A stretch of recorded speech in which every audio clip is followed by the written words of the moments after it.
ഫേസ്ബുക്കിൽ എങ്ങനെയാണ് ഒരു പേജ് ക്രിയേറ്റ് ചെയ്യുന്നുണ്ടാവുക, ഒരു പേജ് ക്രിയേറ്റ് ചെയ്യുന്ന സമയത്ത് എന്തൊക്കെ കാര്യങ്ങളാണ് നിങ്ങൾ ശ്രദ്ധിക്കേണ്ടത് എന്നുള്ളതാണ് ഈ വീഡിയോയിൽ പറയുന്നുണ്ടാവുക. ഫേസ്ബുക്കിൽ നമ്മളൊരു കമ്പനിക്ക് വേണ്ടിയിട്ട് അല്ലെങ്കിൽ ബ്രാൻഡിന് വേണ്ടി അക്കൗണ്ട് ക്രിയേറ്റ് ചെയ്യുമ്പോൾ ഫേസ്ബുക്ക് പേജാണ് ക്രിയേറ്റ് ചെയ്യുന്നുണ്ടാവുക. ഒരു പേജ് ക്രിയേറ്റ് ചെയ്യണമെന്നുണ്ടെങ്കിൽ നിങ്ങൾക്ക് ഫേസ്ബുക്കിൽ പേഴ്സണലി ഒരു അക്കൗണ്ട് ഉണ്ടാവണം എന്നുള്ളത് നിർബന്ധമാണ്. ഒരിക്കലും ഒരു കമ്പനിക്ക് വേണ്ടിയിട്ട് ഫേസ്ബുക്കിൽ ഒരു അക്കൗണ്ട് ക്രിയേറ്റ് ചെയ്ത് അതിൽ നിന്നും ഒരു പേജ് ക്രിയേറ്റ് ചെയ്യുക എന്നുള്ളത് ബെസ്റ്റ് പ്രാക്ടീസ് അല്ല. മേക്ക് ഷുവർ നമുക്ക് ഫേസ്ബുക്കിൽ ഒരു പേഴ്സണൽ അക്കൗണ്ട് ഉണ്ടായിരിക്കുക എന്നുള്ളതും അതിൽ നിന്ന് ഒരു പേജ് ക്രിയേറ്റ് ചെയ്യുക എന്നുള്ളതാണ്. വൺസ് നമ്മൾ ക്രിയേറ്റ് ചെയ്തതിന് ശേഷം അത് മറ്റുള്ള കൊളീഗിലേക്ക് അതല്ലെങ്കിൽ പേജ് മാനേജ് ചെയ്യുന്ന ആളുകളിലേക്ക് നമുക്കത് ആക്സസ് ഷെയർ ചെയ്യാൻ പറ്റും. എങ്ങനെയാണ് ഫേസ്ബുക്കിൽ ഒരു പേജ് ക്രിയേറ്റ് ചെയ്യുക എന്നുള്ളതാണ് നമ്മൾ ചെയ്യുന്നത്. നിങ്ങളുടെ ഫേസ്ബുക്ക് അക്കൗണ്ട് ഓപ്പൺ ചെയ്ത് കഴിഞ്ഞാൽ വലതുഭാഗത്ത് നിങ്ങൾക്ക് ഏറ്റവും ടോപ്പിലായിട്ട് മെനു അവൈലബിൾ ആവും. മെനു ക്ലിക്ക് ചെയ്ത് കഴിഞ്ഞാൽ ക്രിയേറ്റിൻ്റെ അണ്ടറിലായിട്ട് നിങ്ങൾക്ക് പേജ് എന്ന് പറയുന്ന ഓപ്ഷൻ അവൈലബിൾ ആണ്.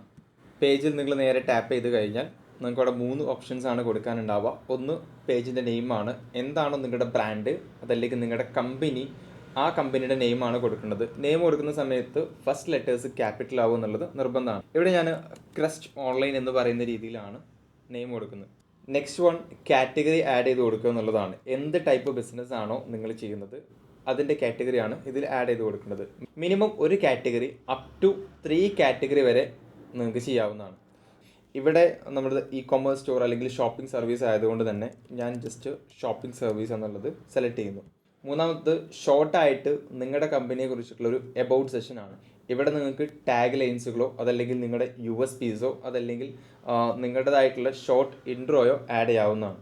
ബയോ ആഡ് ചെയ്തതിന് ശേഷം താഴെയുള്ള ക്രിയേറ്റ് പേജിൽ ക്ലിക്ക് ചെയ്യുക. വൺസ് നിങ്ങൾ പേജ് ക്രിയേറ്റ് ചെയ്ത് കഴിഞ്ഞാൽ നെക്സ്റ്റ് വരുന്ന കോൺടാക്ട് ഓപ്ഷൻസ് കാര്യങ്ങൾ നിങ്ങൾ കംപ്ലീറ്റ്ലി നെക്സ്റ്റ് ചെയ്യുക. ലേറ്റർ 1 by 1 ആയിട്ട് നമ്മളത് കംപ്ലീറ്റ് ചെയ്യും. You have created your Facebook page. ഇനി ഇതിൻ്റെ ഒപ്റ്റിമൈസേഷൻ ആണ്. ഇതിൽ നിർബന്ധമായിട്ടും ചെയ്യേണ്ട കുറച്ച് സെറ്റിങ്സുകളാണ് നമ്മൾ ചെയ്യുന്നുണ്ടാവുക. ഫസ്റ്റ് വൺ, അക്കൗണ്ടിൻ്റെ പ്രൊഫൈൽ ഫോട്ടോ സെറ്റ് ചെയ്യുക എന്നുള്ളതാണ്. ഒരു ബിസിനസ്സിൻ്റെ പ്രൊഫൈൽ ഫോട്ടോ സെറ്റ് ചെയ്യുന്നിടത്ത് ആ കമ്പനിയുടെ ലോഗോ തന്നെ കൊടുക്കുക എന്നുള്ളതാണ് ബെസ്റ്റ് പ്രാക്ടീസസ്. നിങ്ങൾ ഫേസ്ബുക്ക് പേജ് ഓപ്പൺ ചെയ്ത് കഴിഞ്ഞാൽ നിങ്ങൾക്ക് പ്രൊഫൈൽ ഫോട്ടോയുടെ റൈറ്റ് സൈഡിലായിട്ട് ഒരു ക്യാമറ ബട്ടൺ അവൈലബിൾ ആണ്. ജസ്റ്റ് ടാപ്പ് ചെയ്യുക, അപ്ലോഡ് ഫോട്ടോ നിങ്ങൾ ക്ലിക്ക് ചെയ്തതിന് ശേഷം നിങ്ങളുടെ കയ്യിലുള്ള ഫോൾഡറിൽ നിന്നും നിങ്ങൾക്ക് നിങ്ങളുടെ ലോഗോ അപ്ലോഡ് ചെയ്യാവുന്നതാണ്. നെക്സ്റ്റ് വൺ, ആ കമ്പനിയുടെ കവർ ഫോട്ടോ സെറ്റ് ചെയ്യുക എന്നുള്ളതാണ്. സ്പെസിഫിക് ആയിട്ടുള്ള റേഷ്യോയിൽ നിങ്ങൾക്ക് കവർ ഫോട്ടോ സെറ്റ് ചെയ്യാവുന്നതാണ്. ആഡ് കവർ ഫോട്ടോ എന്ന് പറയുന്ന ഓപ്ഷനിൽ ക്ലിക്ക് ചെയ്യുക. അപ്ലോഡ് ഫോട്ടോ, നമ്മൾ ഓൾറെഡി ഡിസൈൻ ചെയ്ത് വെച്ചിട്ടുള്ള കവർ ഫോട്ടോ നമ്മൾ അപ്ലോഡ് ചെയ്യുന്നു.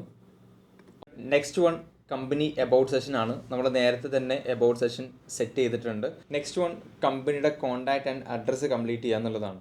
നിങ്ങൾ ഫേസ്ബുക്ക് പേജ് ഓപ്പൺ ചെയ്തതിന് ശേഷം എബൌട്ട് സെഷനിൽ വന്നു കഴിഞ്ഞാൽ contact and basic info available ആവും. ഫസ്റ്റ് വൺ, നമ്മുടെ അഡ്രസ്സ് ആഡ് ചെയ്യുക എന്നുള്ളതാണ്. ആഡ് യുവർ അഡ്രസ്സ് ക്ലിക്ക് ചെയ്യുന്നു. എവിടെയാണോ നിങ്ങളുടെ company locations you will have to add here. City and town എന്നുള്ളിടത്ത് നമ്മുടെ ഡിസ്ട്രിക്റ്റ് ആണ് നമ്മൾ കറക്റ്റായിട്ട് ആഡ് ചെയ്ത് കൊടുക്കേണ്ടത്.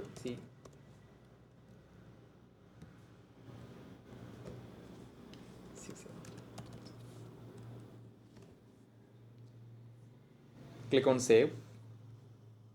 നെക്സ്റ്റ് വൺ എന്നുള്ളത് ഫോൺ നമ്പർ ആഡ് ചെയ്യുക എന്നുള്ളതാണ്. Add your phone number and add your email address. Next one, add a website. നമ്മുടെ കമ്പനി വെബ്സൈറ്റ് ആഡ് ചെയ്യുക എന്നുള്ളതാണ്. അഡ്രസ്സ് കംപ്ലീറ്റ് ചെയ്തതിന് ശേഷം ഏറ്റവും ഇമ്പോർട്ടൻ്റ് ആണ് നമ്മുടെ വർക്കിംഗ് അവേഴ്സ് ഫേസ്ബുക്കിൽ അപ്ഡേറ്റ് ചെയ്യുക എന്നുള്ളത്. നിങ്ങൾക്ക് ആഡ് അവേഴ്സ് എന്ന് പറയുന്ന ടാബ് ക്ലിക്ക് ചെയ്യാം. ഇൻ കേസ് നിങ്ങൾ 24 hour അവൈലബിൾ ആണെന്നുണ്ടെങ്കിൽ ഓൾവേസ് ഓപ്പൺ എന്നുള്ളത് കൊടുക്കാം. ഇനി അതല്ല, സ്പെസിഫിക് ആയിട്ടുള്ള ടൈം സോണിൽ അല്ലെങ്കിൽ ടൈമിലാണ് നിങ്ങൾ വർക്ക് ചെയ്യുന്നതെങ്കിൽ open during selected hours select ചെയ്തിട്ട് നിങ്ങളുടെ ടൈമിംഗ് എപ്പോഴാണോ 09 മോർണിംഗ് 9 ആണെന്നുണ്ടെങ്കിൽ 9 സെലക്ട് ചെയ്യുന്നു. വൈകുന്നേരം 5 മണിയാണെന്നുണ്ടെങ്കിൽ 17 സെലക്ട് ചെയ്തുകൊണ്ട് നിങ്ങൾക്കത് സെലക്ട് ചെയ്യാവുന്നതാണ്. ഓരോ ഡേയ്സിലെയും കറക്റ്റായിട്ട് സെലക്ട് ചെയ്യുന്നതോടുകൂടി നമ്മുടെ വർക്കിംഗ് അവേഴ്സ് ഫേസ്ബുക്കിൽ അപ്ഡേറ്റ് ആവും. നിങ്ങളുടെ വർക്കിംഗ് അവേഴ്സ് അപ്ഡേറ്റ് ചെയ്തതിന് ശേഷം ഫേസ്ബുക്കിലെ ഏറ്റവും ഇമ്പോർട്ടൻ്റ് ആണ് യൂസർ നെയിം സെറ്റ് ചെയ്യുക എന്നുള്ളത്. നിങ്ങളുടെ പേജിന് മാത്രമായിട്ടുള്ള സിംഗിൾ യുണീക്ക് URL സെറ്റ് ചെയ്യുക എന്നുള്ളത്. എങ്ങനെയാണ് ഫേസ്ബുക്കിൻ്റെ URL സെറ്റ് ചെയ്യുക എന്നുള്ളത് നോക്കാം. Means user name. ലെഫ്റ്റ് സൈഡിലെ സെറ്റിങ്സ് ടാബിലേക്ക് നിങ്ങൾക്ക് ലാൻഡ് ചെയ്യാവുന്നതാണ്. ഇവിടെ താഴത്തോട്ട് സ്ക്രോൾ ചെയ്ത് കഴിഞ്ഞാൽ page setup, open the name option. ഇവിടെ യൂസർ നെയിം എന്ന് പറയുന്നിടത്താണ് നമ്മൾ ഫേസ്ബുക്കിൻ്റെ URL സെറ്റ് ചെയ്യുന്നുണ്ടാവും. എഡിറ്റ് ക്ലിക്ക് ചെയ്യുക. ചെയ്തതിന് ശേഷം നിങ്ങളുടെ ബിസിനസ് നെയിമിനോട് മാച്ച് ആവുന്ന രീതിയിൽ യൂസർ നെയിം സെറ്റ് ചെയ്യുക. ശ്രദ്ധിക്കേണ്ടത്, യൂസർ നെയിമിൻ്റെ ഇടയിൽ സ്പേസോ അതല്ലെങ്കിൽ സ്പെഷ്യൽ ക്യാരക്ടേഴ്സോ അവൈലബിൾ ആവില്ല. ഫോർ എക്സാമ്പിൾ, ഇവിടെ ഞാൻ ക്രസ്റ്റ് ഓൺലൈൻ എന്നുള്ളതാണ് സെറ്റ് ചെയ്യുന്നതെങ്കിൽ ഇൻ കേസ് ആ ഒരു യൂസർ നെയിം ഒരാൾ യൂസ് ചെയ്യുന്നില്ല എന്നുണ്ടെങ്കിൽ നമുക്ക് അവൈലബിൾ ആവും. ഇനി അതല്ല, വേറെ ആരെങ്കിലും ആ യൂസർ നെയിം എടുത്തിട്ടുണ്ടെങ്കിൽ user name is not available എന്നാണ് കാണുന്നുണ്ടാവുക. ഇങ്ങനെ വരുന്ന സിറ്റുവേഷനിൽ നമ്മൾ എന്താണ് ബെസ്റ്റ് പ്രാക്ടീസ് ആയിട്ട് ചെയ്യേണ്ടത്? എയ്തർ നിങ്ങൾക്ക് അവിടെ 0 ആഡ് ചെയ്ത് കൊടുക്കാവുന്നതാണ്. ഇനി അതല്ല, 0 നിങ്ങൾക്ക് പോസിബിൾ അല്ല എന്നുണ്ടെങ്കിൽ യു ക്യാൻ ആഡ് നമ്പർ 1. ഇനി ഇതും പോസിബിൾ അല്ല എന്നുണ്ടെങ്കിൽ 01 നിങ്ങൾക്ക് ആഡ് ചെയ്യാവുന്നതാണ്. These are the best practices you can do here. Save changes. ഫേസ്ബുക്കിൽ നിങ്ങൾ എഡിറ്റുകൾ അല്ലെങ്കിൽ സെക്യൂരിറ്റി സെറ്റിങ്സുകൾ ചേഞ്ച് ചെയ്യുന്ന സമയത്ത് പാസ്വേഡുകൾ ചോദിക്കുന്നുണ്ടാവും. നിങ്ങളുടെ പേഴ്സണൽ അക്കൗണ്ട് പാസ്വേഡാണ് നിങ്ങളിതിൽ ടൈപ്പ് ചെയ്ത് കൊടുക്കേണ്ടത്. ആരുടെ അക്കൗണ്ടിൽ നിന്നാണോ ഫേസ്ബുക്ക് പേജ് ആക്സസ് ചെയ്യുന്നത് അയാളുടെ പാസ്വേഡാണ് ഫേസ്ബുക്ക് പേജിൽ എഡിറ്റുകൾ വരുത്തുമ്പോൾ നിങ്ങൾ ആഡ് ചെയ്ത് കൊടുക്കേണ്ടത്. ഇവിടെ ഞാൻ എൻ്റെ പാസ്വേഡ് ടൈപ്പ് ചെയ്ത് കൊടുക്കുന്നു. User name has changed. നമുക്ക് ഇവിടെ നിന്ന് തന്നെ നമ്മുടെ നെയിമും ലേറ്ററിൽ ചേഞ്ച് ചെയ്യാവുന്നതാണ്. യൂസർ നെയിം അല്ലെങ്കിൽ നെയിമുകൾ ചേഞ്ച് ചെയ്യുന്ന സമയത്ത് ശ്രദ്ധിക്കേണ്ടത്, വൺസ് നിങ്ങൾ ചേഞ്ച് ചെയ്ത് കഴിഞ്ഞാൽ ചിലപ്പോൾ നിങ്ങൾക്ക് 7 ഡേയ്സോ അല്ലെങ്കിൽ 14 ഡേയ്സോ കഴിഞ്ഞതിന് ശേഷമായിരിക്കും അടുത്തൊരു ചേഞ്ച് വരുത്താൻ കഴിയുന്നുണ്ടാവുക. ഇനി അതല്ല, ആഫ്റ്റർ 14 ഡേയ്സിന് ശേഷം ചേഞ്ച് വരുത്തുകയാണെങ്കിൽ മേ ബി 60 ഡേയ്സ് അല്ലെങ്കിൽ 180 ഡേയ്സ് ഇങ്ങനെയായിരിക്കും ഇതിൻ്റെ റേഞ്ച് വരുന്നത്. വൺസ് നമ്മൾ പേജ് സെറ്റപ്പുകൾ ചെയ്ത് കഴിഞ്ഞാൽ നമ്മുടെ മെറ്റാ പ്ലാറ്റ്ഫോമിൽ ഈസി ആയിട്ട് നമുക്ക് അഡ്വർടൈസ്മെൻറ്റുകൾ ചെയ്യാൻ വേണ്ടിയിട്ടും അതല്ലെങ്കിൽ പേജ് മാനേജ്മെൻറ്റ് ചെയ്യാൻ വേണ്ടിയിട്ടും മെറ്റാ പ്ലാറ്റ്ഫോമുകൾ ലിങ്ക് ചെയ്യുക എന്നുള്ള പ്രോസസ്സാണ്. റൈറ്റ് നോ നമ്മുടെ കയ്യിൽ ഫേസ്ബുക്ക് പേജ് അവൈലബിൾ ആണ്. നമ്മുടെ കയ്യിലുള്ള ഇൻസ്റ്റാഗ്രാം പ്രൊഫഷണൽ അക്കൗണ്ടും നമ്മുടെ കയ്യിലുള്ള വാട്സപ്പ് ബിസിനസ് അക്കൗണ്ടും ഇതുമായിട്ട് ലിങ്ക് ചെയ്യുക എന്നുള്ളതാണ് നെക്സ്റ്റ് പ്രോസസ്സ്. നിങ്ങൾ ഫേസ്ബുക്കിൻ്റെ ഹോം പേജിലേക്ക് വന്നു കഴിഞ്ഞാൽ പ്രൊഫഷണൽ ഡാഷ്ബോർഡിൽ ക്ലിക്ക് ചെയ്യുക. ക്ലിക്ക് ചെയ്തതിന് ശേഷം ലെഫ്റ്റ് സൈഡിൽ താഴെയായിട്ട് നിങ്ങൾക്ക് ലിങ്ക്ഡ് അക്കൗണ്ട്സ് എന്ന് പറയുന്ന ഓപ്ഷൻ അവൈലബിൾ ആണ്. ഈ ലിങ്ക്ഡ് അക്കൗണ്ട്സ് ഓപ്ഷനിൽ ക്ലിക്ക് ചെയ്ത് കഴിഞ്ഞാൽ ഇവിടെ നിങ്ങൾക്ക് നിങ്ങളുടെ ഇൻസ്റ്റാഗ്രാം അക്കൗണ്ടും വാട്സപ്പ് അക്കൗണ്ടും ലിങ്ക് ചെയ്യാനുള്ള ഓപ്ഷൻസ് ഉണ്ട്. ഞാനിവിടെ വാട്സപ്പ് അക്കൗണ്ട് ലിങ്ക് ചെയ്യുന്നതിന് വേണ്ടി ഓപ്പൺ ചെയ്തു. ഇവിടെ വാട്സപ്പ് അക്കൗണ്ട് നമ്പർ കൊടുക്കുക. ഈ ബിസിനസ് വാട്സപ്പ് മാത്രമാണ് നമുക്ക് ഫേസ്ബുക്ക് പേജുമായിട്ട് ലിങ്ക് ചെയ്യാൻ കഴിയുന്നുണ്ടാവുക. ഞാൻ സെൻഡ് വാട്സപ്പ് കോഡ് കൊടുത്തു കഴിഞ്ഞാൽ എൻ്റെ വാട്സപ്പിലേക്ക് ഒരു OTP വരുന്നുണ്ടാവും. ആ OTP എൻ്റർ ചെയ്യുന്നതോടുകൂടി എൻ്റെ വാട്സപ്പ് അക്കൗണ്ട് പേജുമായിട്ട് നമുക്ക് ലിങ്ക് ചെയ്യാവുന്നതാണ്. നെക്സ്റ്റ് വൺ നമ്മുടെ ഇൻസ്റ്റാഗ്രാം അക്കൗണ്ടുമായിട്ട് ലിങ്ക് ചെയ്യാന്നുള്ളതാണ്. ഓൾറെഡി നമ്മുടെ കയ്യിൽ ഇൻസ്റ്റാഗ്രാം പ്രൊഫഷണൽ അക്കൗണ്ട് അവൈലബിൾ ആണ്. Open the linked accounts tab, Instagram, connect an account, confirm. നിങ്ങൾ നേരത്തെ ഇൻസ്റ്റാഗ്രാം ലോഗിൻ ചെയ്തിട്ടുണ്ടെങ്കിൽ ആ അക്കൗണ്ട് ആയിരിക്കും വിസിബിൾ ആവുന്നുണ്ടാവുക. ഇവിടെ switch an account type open ചെയ്യുക.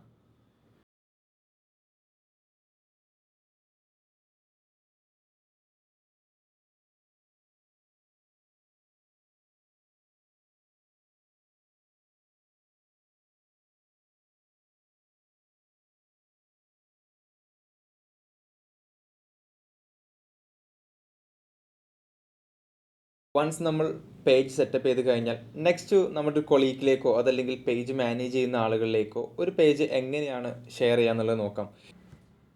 ഫേസ്ബുക്ക് പേജിൻ്റെ ഹോം പേജിലേക്ക് വന്നു കഴിഞ്ഞാൽ പ്രൊഫഷണൽ ഡാഷ്ബോർഡിൽ തന്നെ പേജ് ആക്സസ് എന്ന് പറയുന്ന ഓപ്ഷൻ അവൈലബിൾ ആണ്. ഇവിടെ നിന്നുകൊണ്ട് നമ്മുടെ കൊളീഗിലേക്കോ അതല്ലെങ്കിൽ ആരാണോ പേജ് മാനേജ് ചെയ്യുന്നത് വേറെ സ്റ്റാഫിലേക്കോ നമുക്ക് പേജുകൾ ഷെയർ ചെയ്യാവുന്നതാണ്.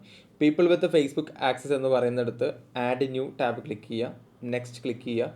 ആരാണോ നിങ്ങളുടെ ഫ്രണ്ട് അവരിലേക്ക് ഈ പേജ് ഷെയർ ചെയ്യാവുന്നതാണ്.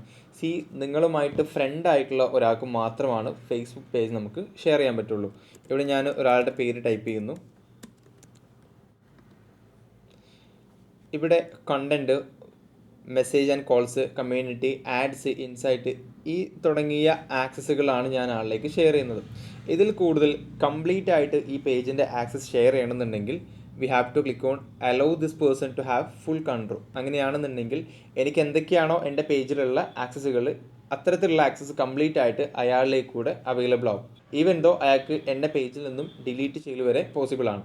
നേരത്തെ പറഞ്ഞ അനുസരിച്ച് ഫേസ്ബുക്കിലെ സെക്യൂരിറ്റി സെറ്റിങ്സുകൾ നമ്മൾ എന്തെങ്കിലും ചേഞ്ച് വരുത്തുന്ന സമയത്ത് നമ്മളോട് ചോദിക്കുന്ന പാസ്വേഡിൽ നിങ്ങളുടെ പേഴ്സണൽ അക്കൗണ്ടിൻ്റെ പാസ്വേഡാണ് ടൈപ്പ് ചെയ്യേണ്ടത്. ഫേസ്ബുക്ക് പേജിന് മാത്രമായിട്ട് ഒരു പാസ്വേഡുകളോ അവൈലബിൾ അല്ല. ആരെ അക്കൗണ്ടിൽ നിന്നാണോ നിങ്ങൾ ഫേസ്ബുക്ക് ആക്സസ് ചെയ്യുന്നത് അല്ലെങ്കിൽ പേജ് ആക്സസ് ചെയ്യുന്നത് അയാളുടെ പാസ്വേഡാണ് ടൈപ്പ് ചെയ്യേണ്ടത്. ആഡ് ചെയ്ത് കഴിഞ്ഞാൽ അയാളുടെ ഫേസ്ബുക്ക് അക്കൗണ്ടിലേക്കും നമ്മുടെ പേജിലേക്ക് ഇൻവൈറ്റ് ചെയ്തുകൊണ്ടുള്ള നോട്ടിഫിക്കേഷൻ അവൈലബിൾ ആവും. They can accept the invitation from their Facebook. ഇത്രയാണ് ഒരു ഫേസ്ബുക്ക് പേജിൽ നിർബന്ധമായിട്ടും നമ്മൾ ചെയ്യേണ്ട സെറ്റിങ്സുകൾ.